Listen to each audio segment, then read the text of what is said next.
তো বন্ধুসকল এটা নিউজ যোৱাকালি চাপৰাঘাটা বজাৰ আৰু নতুন তেলপুৰ ওচৰৰ হাইৰোডৰ 7:30 বজাত অচিনাকি মানুহ কেইজনমানে টিউচনৰ পৰা অহা ছোৱালী 3জনীক অপহৰণ কৰিবলৈ চেষ্টা কৰিছিল।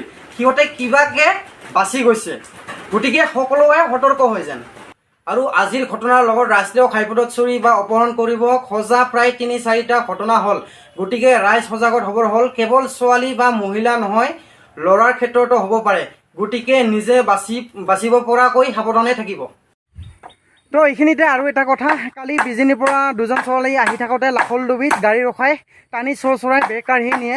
তো অতি ভয়াৱহ পৰিস্থিতি, আৰু ল'ৰা ছোৱালীবিলাকৰ ৰাস্তাত ওলাব নিদিব, ৰাজপথত ওলাব নিদিব। তো বহুত ভয়াৱহ পৰিস্থিতি হৈ আছে, পাৰিলে সিহঁতকো লৈ যাব, ঠিক আছে। অতি ভয়াৱহ, আপোনালোকে সাৱধানে থাকিব, ল'ৰা ছোৱালীবিলাকক সাৱধানে ৰাখিব। তো এইখিনি আপোনালোকক জনাবৰ মানে বিষয়বস্তু আছিল, ঠিক আছে। তো সতৰ্ক হৈ থাকিব। Bye bye.